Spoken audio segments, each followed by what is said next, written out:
Elle est bonne, sa paire. Allez, deuxième émission. Très heureux de vous accueillir pour la deuxième émission de l'année, les amis. Elle est bonne, sa paire. Soyez les bienvenus tous les jeudis à 18h. Si jamais vous nous rejoignez, sachez-le, il y a plein d'épisodes à mater déjà en avant. Et on est là toutes les semaines, tous les jeudis 18h, avec l'équipe habituelle. Thomas, bonsoir. Grand fondateur de la maison Bleu de Paname, il est là. Il est là. Il est là. Et ça fait beaucoup plaisir. Mylène est avec nous aussi de Son of Sneakers. Tout va bien chez Son of Sneakers en ce moment? Ça va. Et à ma gauche, Monsieur le CEO. Monsieur le CEO, j'ose à peine le regarder. Je sais pas. C'est l'empereur. Clems, boss de la... On va pas lâcher l'histoire. Je veux que dans la rue, on dise, un jour, il y ait quelqu'un qui dise Monsieur le CEO. Ça va arriver. Ça sera ma victoire, ça sera ma petite victoire. Mais... Clems, boss de la boutique Foot Patrol, 45 rue du Temple. C'est ça. Je la connais par cœur, à force de faire la promo de votre personne. Le dossier chaud. On ouvre aujourd'hui un dossier sneakers et outdoor, une tendance qui s'est clairement imposée dans le sneaker game ces dernières années. Et on a un invité, figurez-vous. Vous n'avez pas voulu la semaine dernière que j'annonce l'invité pour garder la surprise. On est avec Tequila Tex qui va nous rejoindre maintenant sous les applaudissements parce qu'ici, on applaudit les invités. Bonjour. On respecte les invités. Bonjour. Ça va? Très bien, et toi, sois le bienvenu. Pose ton sac, mets-toi à l'aise. Donc ça sont les surprises. Ouais, c'est un sac à surprise. Ouais, avec un sac à surprise. Ouais. Bienvenue. Ben, merci. T'es qui? Je sais pas si t'es au courant, mais c'est le moment où normalement on doit recevoir. Je suis au courant parce que j'ai regardé tous les épisodes de Elle est bonne, sa paire. Ça, c'est un bon élève. C'est le moment où on remercie la place, c'est ça? Exactement. Je vous laisse y aller. Merci la place. Oh, il est beau celui-là, vraiment en cœur, tout ça. Voilà, la place hip-hop, centre culturel hip-hop qui nous accueille ici tous les jeudis soirs à 18h. Et ça nous fait bien plaisir. On va faire un petit rappel, on n'est pas là pour parler musique. On va parler souliers aujourd'hui. Mais on va quand même rappeler que Tequila Tex, vous l'avez peut-être connu il y a quelques années dans le rap, puisque t'es rappeur, avec un groupe qui s'appelle TTC, t'as eu ta carrière solo aussi. Ouais. Et aujourd'hui, ça fait quoi, une dizaine d'années maintenant? Ouais, je suis DJ. T'es DJ. Ouais. Un peu producteur aussi? Label. J'ai un label, mais producteur, non, je suis vraiment DJ. DJ. Le label, c'est San Pellegrino, puisque tu en parles, un label que tu as fondé en 2009. De préciser. C'est important de le préciser. Ton action, en tout cas, en ce moment, c'est ça, c'est la musique. Enfin, je dis en ce moment. Moi, en ce moment, ouais. C'est ça. Mais depuis mars. Mais bon, je continue à faire de la radio, en fait. C'est ça, ouais, il y a des résidences, il y a BBC Radio One, je crois. BBC Radio One et Rins France, et Rins UK aussi. Puisque mon émission est diffusée à la fois sur Rins France et sur Rins UK. Voilà. BBC Radio One, pour ceux qui ne connaissent pas, c'est juste la plus grosse radio anglaise. Effectivement. Une des plus grosses radios même mondiales, parce que c'est un peu notre équivalent. BBC, c'est la radio du service public, Radio France. C'est l'équivalent de Radio France. C'est quoi la résidence? C'est tous les combien? C'est tous les mois, en fait.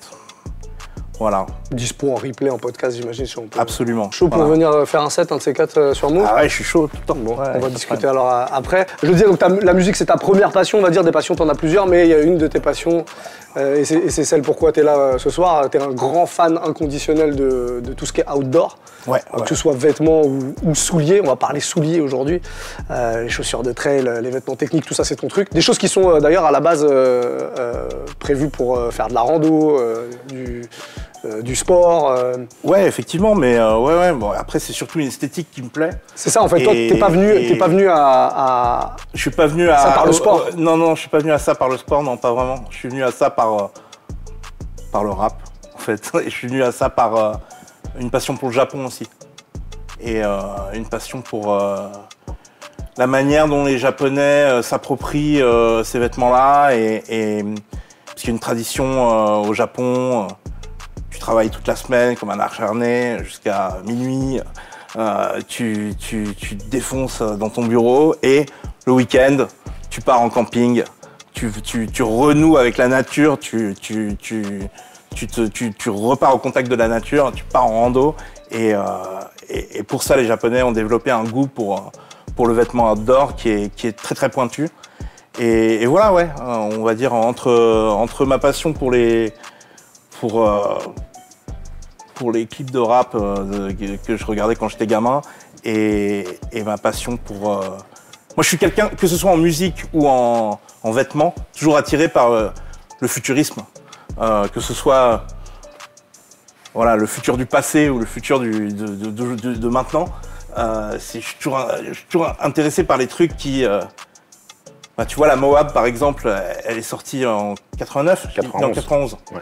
91. On en parlait la semaine dernière avec Thomas et on va en reparler là, évidemment. Bah tu peux la montrer. En fait, Là, il y en a un exemple. à l'époque, c'était le futur. Et même si aujourd'hui, il y a des choses plus futuristes qui ont été faites, ben, je suis toujours intéressé par cette envie d'aller de l'avant qui était là quand Tinker Hatfield a fait cette chaussure en fait. Et ces idées de design futuriste, c'est ça qui m'attire dans ces produits-là. On le disait, tout ça, c'est des accessoires qui ont été détournés de leur utilisation première. En fait, à la base, c'est vraiment des vêtements techniques et puis c'est devenu des accessoires de mode.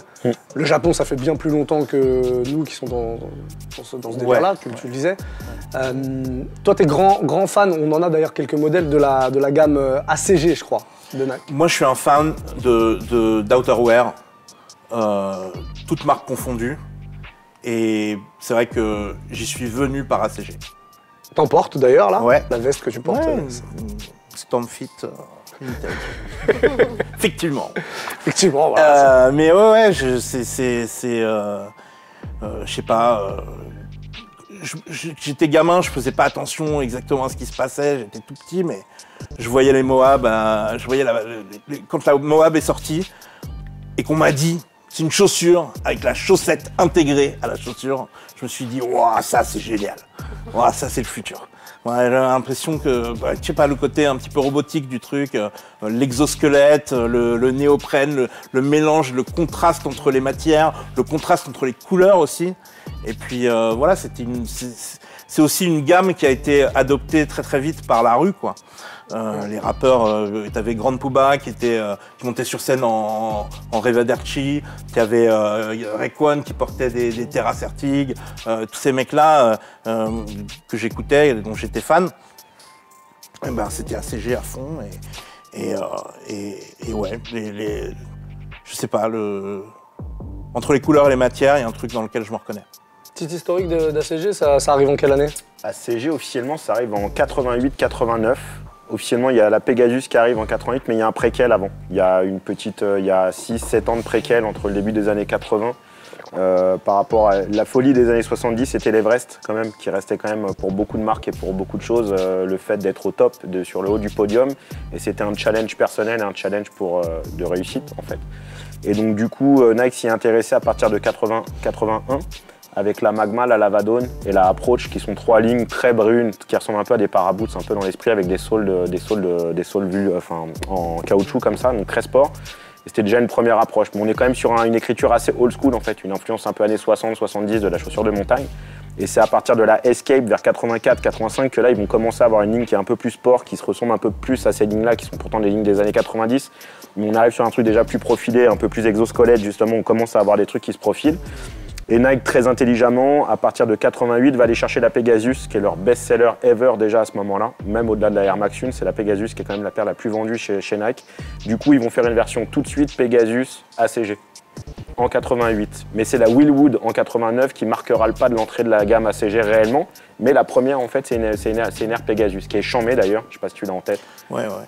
Elle est dans des tons un peu bleutés, nuit, comme ça, avec une semelle un peu épaisse. C'est pour moi la plus belle des Pegasus et très certainement la plus underrated de toute la génération des Pegasus. Quand les gens la voient, pensent à une Willwood, mais en fait non, c'est une Pegasus qui est en dessous.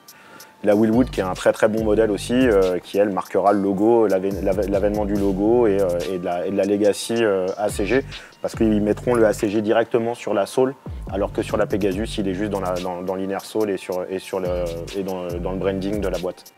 C'est quoi les influences de cette gamme ACG de Nike sur le reste du marché? Jusqu'à présent, des chaussures de trail et des chaussures pour aller dehors, pour aller dans la montagne, etc. C'était des grosses bottes un peu lourdes, quoi. Ouais, j'ai l'impression qu'avec ACG, on est entre la basket et la botte, quoi. C'est un peu une démarche un peu hybride entre une écriture effectivement très casual, un peu grand-père, très ancienne, avec une technologie du XXe siècle. Ils sont arrivés avec des matériaux et surtout les break colors. C'est-à-dire qu'ils ont utilisé vraiment les tons bruns pour rester dans la gamme et être dans les codes. Par contre, ils sont arrivés avec l'irrévérence qu'on connaît à Nike, comme dans le basketball ou comme dans d'autres sports. Ils sont avec des fluos, On en parlait tout à l'heure avec Teki. C'est un truc tout con, mais la base, elle est quand même assez sobre. Et il y a un pop qui va faire toute la magie. C'est que là, ils vont mettre un petit mec avec une tondeuse. Ça, c'est une Air Escape, par exemple. Et elle est de 93. Donc, Escape, j'en parlais tout à l'heure. Elle n'était pas ACG, mais elle fait partie des ADN et des fondamentaux qui permettront de créer tous ces codes-là. C'était Nike Hike ou pas du tout? Elle était, pour la Escape, Ouais. c'était une espèce de running. C'est une running d'outdoor, en fait. Ouais. L'influence vient aussi pas mal du côté hippie, quoi. C'est-à-dire les gens qui vont se retrouver dans la nature, qui vont communier avec la nature, le côté un peu spirituel, un peu psychédélique de ça. On est dans le désert du Moab, donc qui a inspiré le nom de la chaussure. On prend des champis, on porte des vêtements psychédéliques, mais en même temps on a besoin de porter des chaussures qui vont tenir le coup et qui vont le colorway de la Moab, le colorway original de la Moab que tu portes est inspiré par le désert. Donc tu as tout l'exosquelette qui représente le désert, tu as le ciel bleu et le soleil orange. En fait, le vrai point de départ, c'est que, comme vous l'avez dit, les paires pour aller en rando, etc., c'est des grosses boots bien épaisses. Et en fait, il y a eu une tendance à ce moment-là, dans les années 80, où comme beaucoup de hippies, ou en tout cas pas loin, des enfants de hippies avaient envie de retrouver la nature et y aller avec des baskets toutes simples. Et en fait, ça faisait un peu scandale. Les vrais hikers crient au scandale. Et en fait, les plus jeunes se sont rendus compte qu'ils avaient envie de porter des trucs un peu plus fun, mais que c'était pas forcément hyper adapté. Et Nike a vu le truc et a franchi le pas, avec des produits qui étaient donc entre le produit running classique, mais un peu renforcé, un peu rembourré pour le côté vraiment randonnée. Et c'est arrivé avec des beaux produits, et donc ce côté pop couleur qui a toujours été la force de la marque ACG. Et pour le coup, ACG, alors faut savoir quand même que tous leurs meilleurs designers étaient dans le projet, notamment Tinker qui a fait la Moab. Et pour le coup, c'était un peu l'espèce de cours de récré de Nike en fait pendant un moment pour les designers. C'était là où ils pouvaient s'éclater, aller tenter des choses, tenter des couleurs. Vraiment, c'était un peu le laboratoire. Ouais, et c'est pour ça qu'on a eu des trucs aussi fous, mais qui ont marqué l'histoire. Et t'as raison, et même dans la petite histoire, quand tu grattes un peu l'histoire d'ACG chez Nike, tu te rends compte qu'en fait Mark Parker c'est son petit bébé. En fait il a HTM, il y a pas mal de choses et tout, Tinker il a la Kitchen, ils ont plein de... Mais ACG en fait, et t'as raison Teki, c'est qu'en fait Mark Parker il est un peu hippie aussi sur les bords. Bon, il aime bien le néo-capitalisme quand même et les croissances verticales, mais à côté de ça il aime bien partir dans l'Oregon et puis aller se balader et aller voir les pins. Donc du coup c'est lui qui a poussé pour que la Pegasus en 88 soit en ACG, parce qu'il avait déjà bossé sur les programmes Pegasus avant même ACG. Et depuis le retour d'ACG vers 2015, où là ACG arrive très très fort, ils font des anniversaires et tout ça. Avec Harrison Young. Exactement, et avec pas ce qu'on porte aujourd'hui, ça c'est OG, ça doit être peut-être... Non, ça c'est réédition récent, de ces derniers temps. Mais en tout cas voilà, c'est lui qui a poussé pour que ACG redevienne aussi une gamme assez importante. On a parlé de Nike avec ACG, quelle a été la réponse des autres marques sneakers classiques? Après, elles ont toujours été là, en vrai. Toutes les marques se sont toujours plus ou moins intéressées à ça. Maintenant, on voit quand même des marques émerger depuis assez peu. On voit T-Rex chez Adidas qui commence à pop. Il y a All Terrain, je crois, de New Balance qui vient un peu là-dessus. Mais bon, ça a toujours été une activité sur les vraies marques de sport, en fait. Parce que tu parles d'Adidas, on en a une là. Puis après, il y a les marques comme Salomon, après, il y a toutes les marques. Après, tu as des vraies marques spécialisées qui ont toujours existé et qui ont été des vrais spécialistes, mais qu'on a peut-être un peu moins vu à la rue, qu'on commence à voir à la rue depuis quelques années. On parle notamment de Salomon et de Hoka, entre autres. On y viendra après, parce que ça, c'est une autre partie. Là, on est vraiment sur les marques sneakers qui se sont mises à faire ça. Ouais, voilà, exactement. Je pense qu'avant T-Rex, il y avait... c'est pas vraiment une ligne officielle, mais Adidas Adventure. Ah oui, Adventure, ouais. Adventure, exact. Moi, j'adore. Ouais, c'est vraiment mon truc à fond. Et t'avais Box chez Reebok. Ok. BOKS, Box, qui était en fait comme des Birkenstock. Toute une gamme qui est assez dingue, je t'enverrai à la limite, parce que c'est pas trop cramé. Ouais. Et Reebok avait fait une gamme qui s'appelait Box, avec très ethnique aussi, avec une approche sur la nature, mélangeant un peu des madras aussi, enfin un peu tout. C'était un bon bordel de poncho, de madras, de logo technique en même temps, donc un truc qu'on aime bien, quoi. Tu parlais de Salomon, on en a parlé il y a 2 semaines avec Sega aussi, c'était son crush de l'année, je crois. Là, tu suis aussi, Salomon, c'est super performant, et c'est super beau, et c'est super bien. Les paires sont tellement légères, tellement confortables. Non, bien sûr, ça fait partie de... Tu sais, moi, je suis pas aussi calé en sneaker culture que vous. J'ai aucune paire de Jordan dans ma collection. Je t'ai vu souvent dire ça, ouais. Aucune paire de... voilà, enfin, je suis pas spécialement attiré par les Dunk, les Jordan et tout ça, mais je dirais que dans la communauté outdoors, on a aussi nos codes, on a aussi nos comptes Instagram qu'on suit et nos trucs. Et en ce moment, tu vois, il y a beaucoup de Parisiens qui sont graphistes, qui s'habillent en Arc'teryx et qui portent des Salomon. Tu vois. Et c'est devenu un peu la panoplie. Ça vous énerve. Non, il y a un côté cliché, mais faut reconnaître que c'est vachement cool aussi. Et il faut reconnaître que c'est vrai que c'est des... Moi, j'ai eu ma première paire de Salomon. Enfin, j'ai eu une paire de Salomon quand j'étais gamin. C'est un vieux souvenir. Mais depuis, je m'y étais pas vraiment intéressé. Et là, récemment, je m'y suis réintéressé. On m'a offert une paire de Salomon et je dois dire qu'elle est super bien. Ouais. Pour le coup, Salomon en fait a fait une entrée un peu différente. ACG, etc. C'est beaucoup la musique, enfin la culture hip-hop énormément. Après l'influence Japon qui a mis ça sur le devant de la scène entre guillemets. Salomon est plus arrivé par le côté mode en fait. La grosse révélation un peu plus grand public, c'était la collab avec The Broken Arm, la boutique parisienne. Acne aussi. Ouais, Acne qui a mis vraiment les premières touches, qui ont mis un peu la graine dans le truc. Ça a touché le mot 2, clairement plus gros. Et là, ça commence à s'étendre. Alors pour le coup, c'est assez étonnant. On commence à voir des Salomon chez Foot Locker, etc. Donc on est vraiment sur un truc qui est un phénomène qui commence à vraiment prendre de l'ampleur.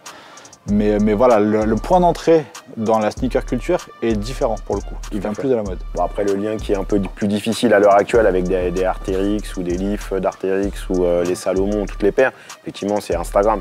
Mais en fait, le cachet d'où tu viens, où moi je peux revenir un petit peu aussi dans l'ADN, c'est que c'était le côté détournement et hip-hop qui étaient quand même les fondamentaux. Que tu prends la culture low life, que tu prennes la culture outdoor, il y avait quand même des liens et des passerelles, que ce soit Ralph Lauren, ACG. Bien sûr. Bah, c'est North Face qui fait le lien. North Face qui fait le lien, tu vois. North Face. Bon alors pour expliquer un petit peu ce que sont les low life, peut-être tu le feras mieux que moi. Tu sais ce que c'est la culture low life? Je vais te Justement. En gros, à partir de 88, fin des années 80, que ce soit Détroit, Chicago et surtout New York, tu as des phénomènes de quartier qui se sont créés où en gros le vol était devenu un signe bénéfique pour la communauté. C'est-à-dire qu'en gros, tu allais sur la 5e avenue, tu allais dépouiller les Ralph Lauren et tous les Macy's et tout ça, mais tu allais en équipe. Tu raflais le maximum de produits possibles qui coûtaient les 400-500 $, comme le pull que je porte aujourd'hui, qui est typiquement un pull de la culture low life.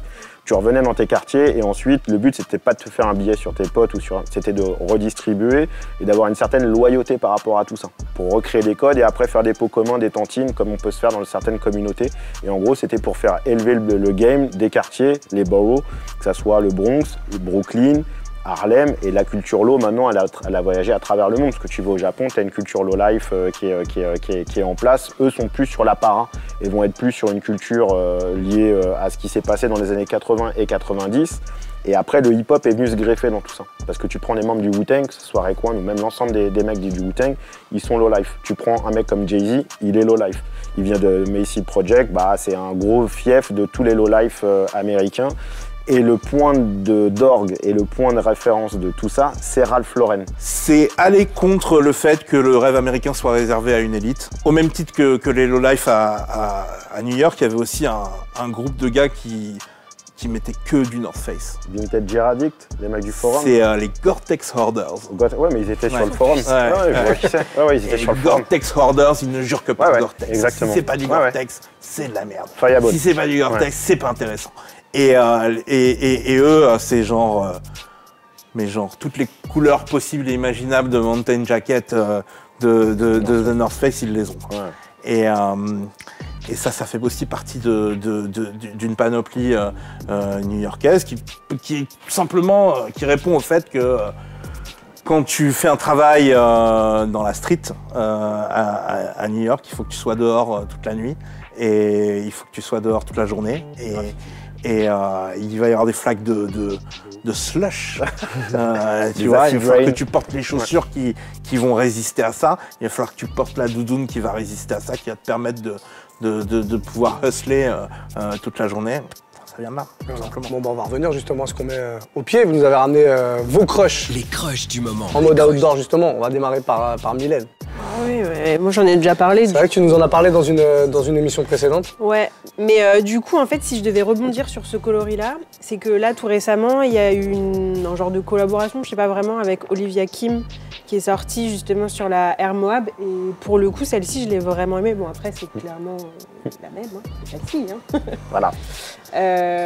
Et celle-ci, je l'aimais énormément. Donc je pense que c'est plus celle-ci qui est mon crush que cette paire-là même. Donc je vais essayer de la trouver. Je crois qu'elle existe pour pas trop cher. Bah ouais, en tout cas là, t'es bonne dans le colorway. Ouais, voilà. Clin d'œil ACG. Ouais, clairement. URH et colorway. On est en plein dedans. Ouais. On terminera par te bah, dire, parce qu'il a un sac rempli, bien Ouais. rempli. Clem, tu nous as ramené quoi? Eh ben écoute, on parlait de la Wallwood qui était un peu la paire originelle de la gamme ACG. Moi j'ai sorti un modèle qui est sorti en Quick Strike en 2014, donc sur un camo tri et des belles couleurs, un peu dans la gamme ACG justement. On est sur un coloris typiquement forestier. Avec un pop de couleur, un pop fluo qui vient dynamiser tout ça. Voilà, modèle fondateur de la gamme ACG, mais revisité et remis au goût du jour. Ils ont sorti le modèle original l'année dernière. Voilà, moi c'est un modèle que j'adore. Je vais être honnête, il est très rigide, c'est pas le modèle le plus confortable du monde. Donc j'en ai pas des tonnes, mais franchement, si c'était hyper confort, je pense que je ne louperais aucune couleur. Vraiment, j'adore ce modèle. Le prix de ça, tiens, on parle pas trop des prix. De mémoire, c'est pas hyper cher, on devait être aux alentours de 120, 130 euros, je pense, de tête comme ça. Peut-être même 110 avec un peu de chance. Ouais, c'est peut-être la Wallwood, vu qu'il n'y a pas d'air apparent, elle est encapsulée, ça doit être assez low-tech. 110, ouais, 100, 110. Thomas, il nous a ramené plein de trucs. Ouais, j'ai ramené plein de trucs. Alors, c'est différents crushs. L'émission précédente. Tu démarres par celui que t'as je vous avais, mais tu rigoles, mais ça va être mon crush principal. Ouais, voilà. La semaine dernière, je vous avais ramené une Air Moab de 2005 qui était une limited edition US. Là, vous avez une version, avant de parler de la moque, ça c'est une Air Moab donc d'époque. On est en 92 pour ce coloris-là, je crois. J'ai vérifié tout à l'heure. Ouais, 92. Moab 91. Celle-ci, elle varie légèrement un petit peu sur l'étiquette du devant. Le chausson est un peu différent. Sur le côté aussi, il n'y a pas l'écusson. Ouais, exactement, il n'y a pas l'écusson. C'est de la sérigraphie. Il y a la taille 9 qui est printée directement dans le chausson néoprène. Elles sont assez rares, celles-là. Celui-là, comme je le souligne, mais surtout dans l'état, elle est DS. Elle est d'époque. Elle est vraiment, pour moi, c'est un de mes best all-time. Comme la Fury que j'avais déjà parlé. On parlait d'exosquelette ou de paire un peu futuriste, du néo-futur. On est pour moi dans les mêmes écritures. C'est un vaisseau spatial. Ouais, c'est un vaisseau spatial. Bon, fan de Star Wars, tu comprendras, voilà, ça me parle. Là, celle-ci, c'est la Escape, pardon. Tout à l'heure, j'introduisais dans l'introduction d'ACG la Escape, en fait, qui est un modèle d'Hiking qui était ressorti en Quick Strike début 2000, qui est passé un peu underrated aussi maintenant, mais en fait est très importante dans l'histoire de chez Nike et de ACG. Donc ça, c'est sa version 93, dont ils reprennent essentiellement la couleur principale, les espèces de bruns un peu darron qui tout de suite vont dynamiser. Sur les premières versions d'ACG, il n'y a pas de pop quasiment. On est sur le rouge un peu des chaussures de montagne qu'on retrouve sur les lacets, qui était juste un signe de sécurité. Et c'est le seul truc, c'est la seule extravagance. Là, ils commencent vraiment à travailler. Ça, c'est la Azona. Azona qui a été un vrai tournant chez eux parce que du coup ils ont basculé d'un point de vue technique entre un chausson en version un peu mid, complètement étanche, avec un renfort un peu caoutchouc à l'avant pour pas se faire mal aux petits doigts de pied. Très important, on sait jamais, ça fait mal. Surtout les doigts de pied, ça monte au cœur. Donc, voilà. Et surtout, mon crush, ça va être la moque.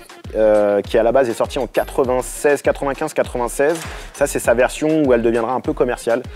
Dans Paris, 97, 98, 99, tu avais soit des Spiridon, des North Face et un 501, ou des Fury, ou Sao Yep. À la base, elle est destinée à quoi cette paire? T'étais en place. Ça, à la base, c'est vraiment une chaussure de, je pense, un peu de rando cool. En fait, c'est la chaussure que tu mets quand après la rando. Voilà. Tu passes ta journée avec une grosse paire quand tu rentres dans ta tente. Bien lourde, etc. Et quand tu rentres dans ton base camp. Et donc du coup la moque, je l'ai en version camo bleu, les Japan édition. Est-ce que tu t'en sers? Alors je l'ai porté tout à fait parce que je l'ai en noir. Celle-ci elle est DS, je l'ai achetée à Los Angeles en 99 seulement. Je l'avais acheté 2 paires. Tu sais tout.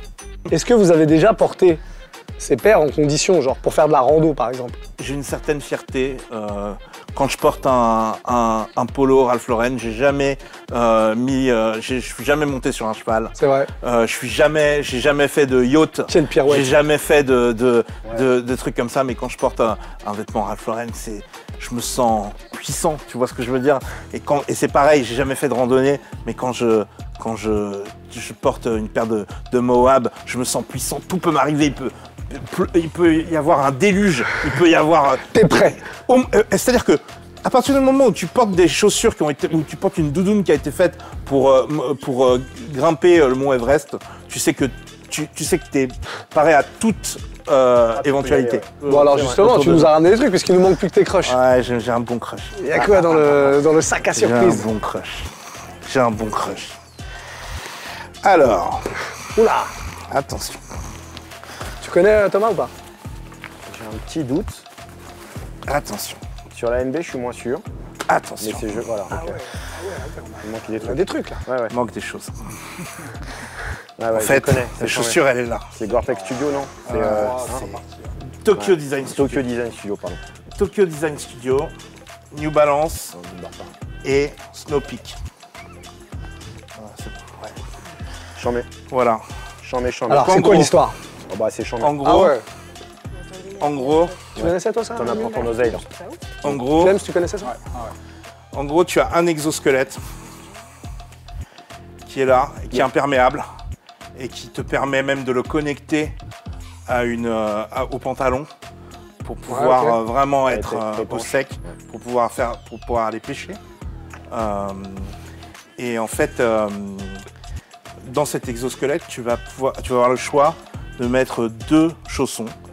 Soit un chausson un petit peu plus Robuste. étanche, un peu plus robuste, qui va transformer ta chaussure en botte.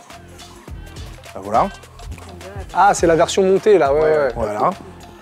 Donc, Allez, chambé. donc voilà. Donc ça, c'est robuste, tu t'es au sec quoi. Et puis ta cheville est bien maintenue, etc. C'est une vraie botte.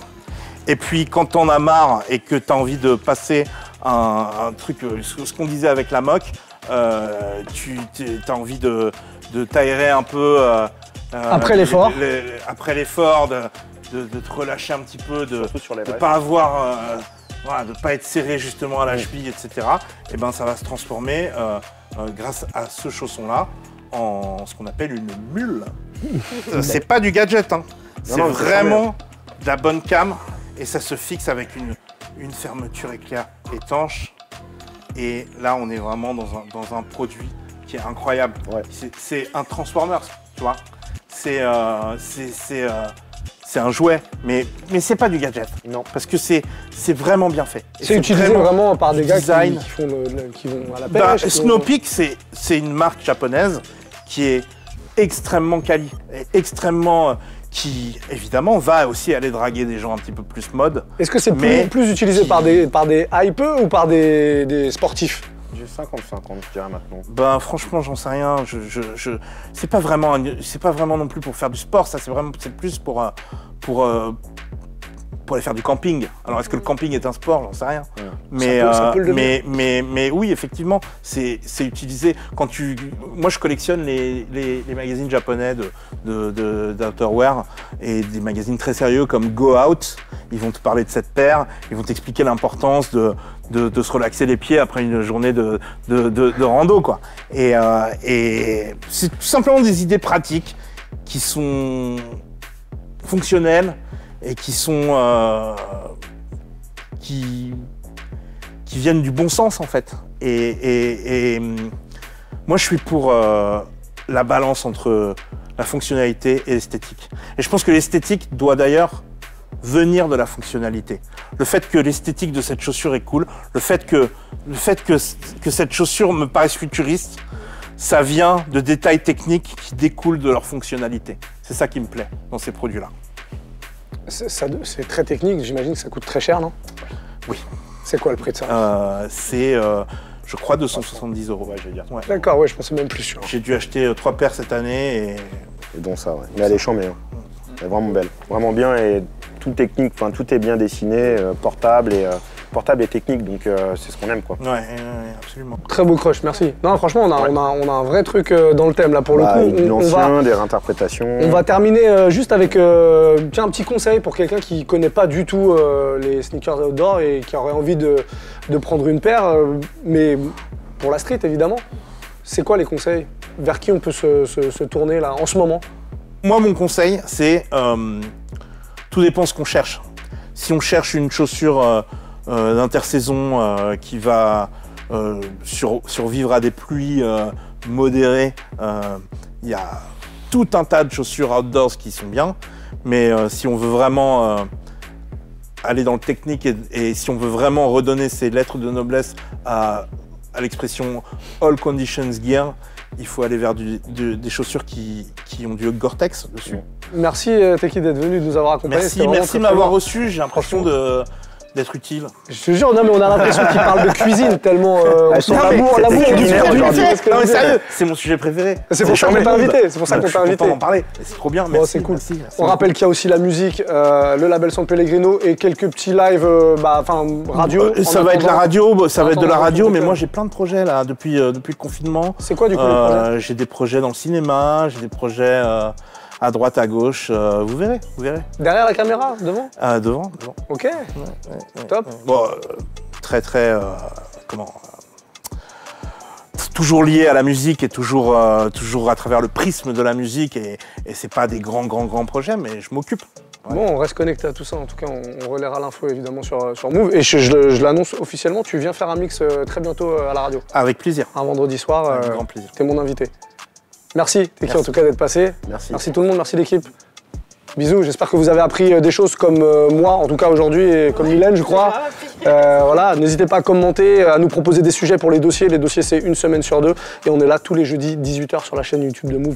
Des commentaires, des copains, Bisous. Move Radio, Hip Hop Nation.